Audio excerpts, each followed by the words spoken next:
Bismillahirrahmanirrahim. Assalamualaikum warahmatullahi taala wabarakatuh. Bersama saya Ustaz Muhammad Taqi Binanullah dalam mata pelajaran fiqh. Kita sambung perbahasan kita dalam tajuk Al-Ila, Ahkamul Ila, wa qala al-musannif rahimahullahu taala wa nafa'ana bi'ulumihi fid darain amin. Wa yu'ajjalu lahu ay yumahalu al-muli hatman hurran kana aw 'abdan fi zawjatin mutiqatin للوطء إن سألت ذلك 4 أشهر وابتداؤها في الزوجة من الإيلاء وفي الرجعية من الرجعة ثم بعد انقضاء هذه المدة يخير المولي بين الفيئة بأن يولج المولي حشفته أو قدرها من مقطوعها بقبل المرأة والتكفير لليمين إن كان حلفه بالله تعالى على ترك وطئها أو الطلاق للمحلوف عليه.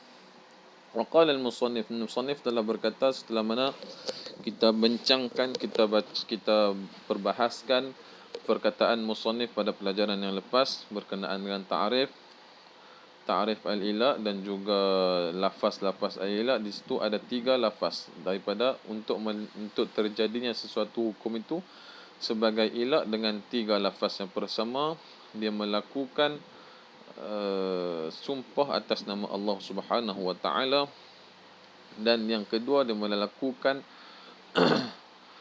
bersumpah ta'liq. Maksudnya jikalau aku menyetubuhimu maka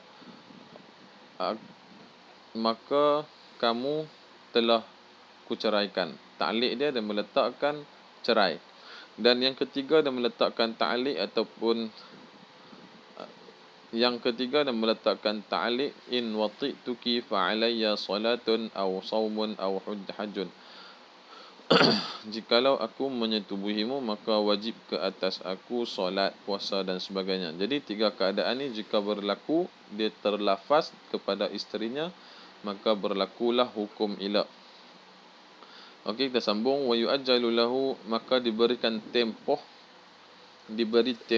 lil muli kepada si suami itu secara wajib. Tempoh ni dia kena berkabung secara wajib dia menahan diri daripada menyetubuhi isterinya secara wajib.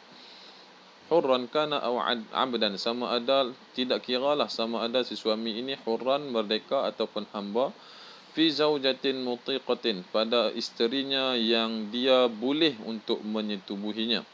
In sa'alat zalika, walaupun si perempuan tersebut minta tangguh selama 4 bulan ataupun tidak, ia tetap berlaku. Maksudnya ia wajib untuk menunggu selama tempoh tersebut.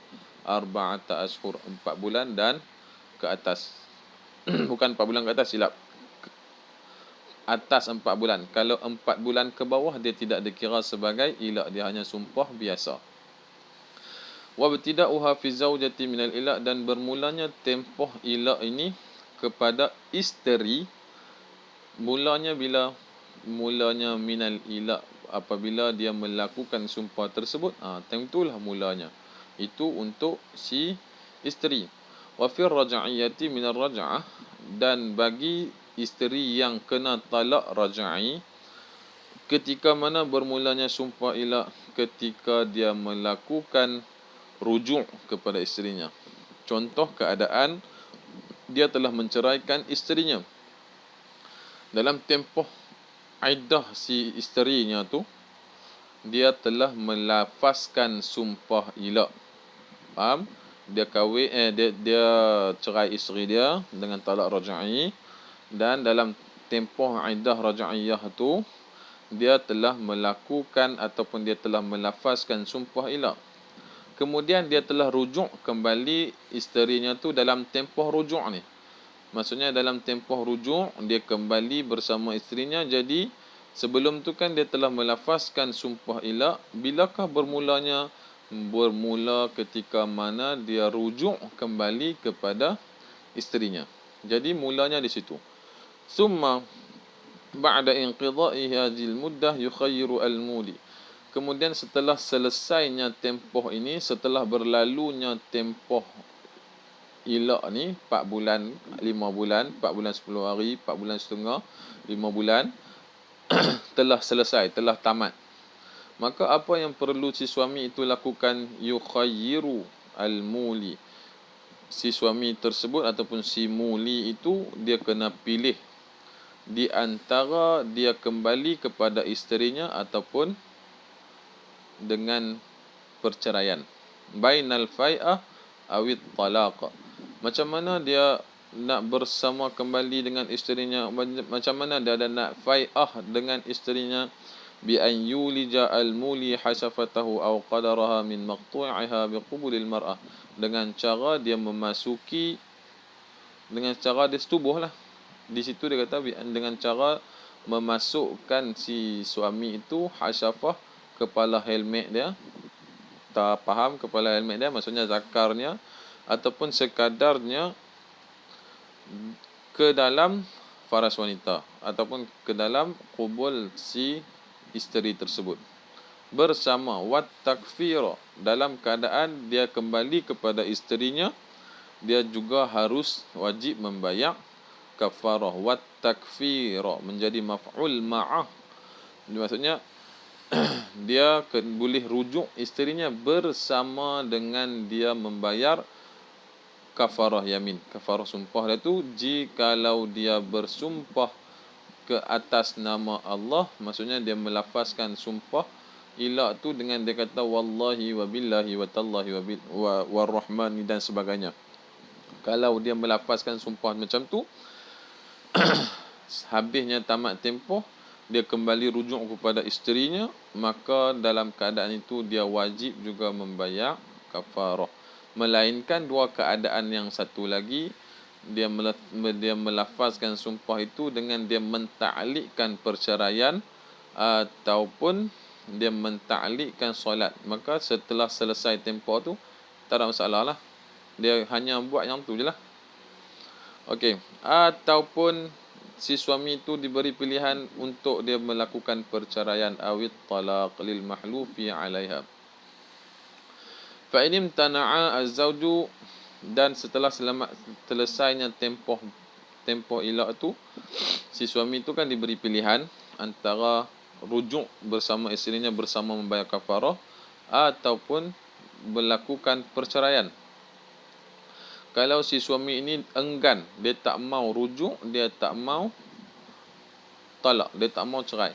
Fa in imtana'a az-zawju, dan jikalau enggan suami tersebut minal fai'ah, daripada dia bersama kembali dengan isterinya ataupun dengan perceraian, talaqa alaihi al-hakim, maka hakim boleh menceraikan mereka berdua.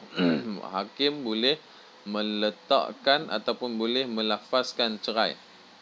Maksudnya contoh dia cakap awqa'tu fulanun, aku telah meletakkan antara si suami itu dan si perempuan itu satu talak.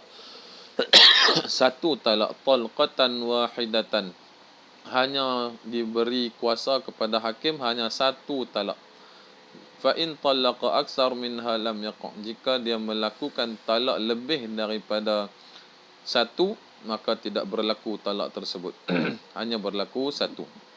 Fa in imtana'a al-fai'ah, dan jikalau si suami itu enggan untuk dia kembali bersama isterinya sahaja, maka hakim menyuruh kepada suami tersebut untuk melafazkan talak. Setelah faham keadaan ini, ni sumpah untuk dia berpantang untuk tidak menyetubuhi isterinya. Seterusnya hukum berfiqah yang tak payahlah ni. Ini pun dia terang balik yang sebelum-sebelum tu. Jadi kalau ada apa-apa soalan, okey, saya ulang balik situasi si suami melafazkan sumpah dengan menyebut nama Allah. Dia letakkan tempoh 5 bulan. Jadi dalam tempoh 5 bulan tersebut, dia wajib untuk menahan diri daripada dia melakukan persetubuhan dengan isterinya sebab dia ada sumpah. Kalau dikatakan dalam tempoh 5 bulan itu 2 bulan setengah baru dia telah melakukan persetubuhan dengan isterinya. Jadi dia telah melakukan pelanggaran sumpah. Apabila dia melakukan pelanggaran sumpah, dia wajib juga membayar kafarah.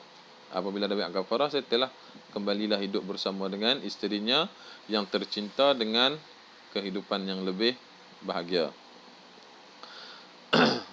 Itu antara situasi dia. Situasi yang lain, apabila selesainya tempoh 4 bulan tersebut, jikalau si isteri ataupun si isteri ini tidak meminta untuk disetubuhi, maka dalam keadaan itu yamin itu telah terangkatlah, maksudnya mereka kembali bersama dan isterinya ni pun tidak berhajat, mungkin kerana dia sakit ataupun dan sebagainya, maka ilak tu berlaku tak berlaku, tapi dia kembali tak bersama dengan isteri suaminya, ya kembali. Cuma dia pun tidak berlakukan persetubuhan itu saja, tetapi berlaku tak fai'ah tu. Fai'ah ni maksudnya kembalilah, mereka kembali bersama. Berlaku tak berlaku, tapi hanya dengan lisan, tidak berlaku dengan perbuatan, sebab mereka tak mampu untuk melakukan jima' dan sebagainya. Jadi setakat itu, kalau ada apa-apa masalah ataupun ada sebarang kekurangan, maafkan saya. Kalau ada apa-apa soalan, boleh terus tanya saya. InsyaAllah setakat mampu saya akan jawab. Wallahu waliyut taufiq. Allah lah sebaik-baik pemberi hidayah atau memberi taufik. Setakat ini alhamdulillah. Wassalamualaikum warahmatullahi wabarakatuh.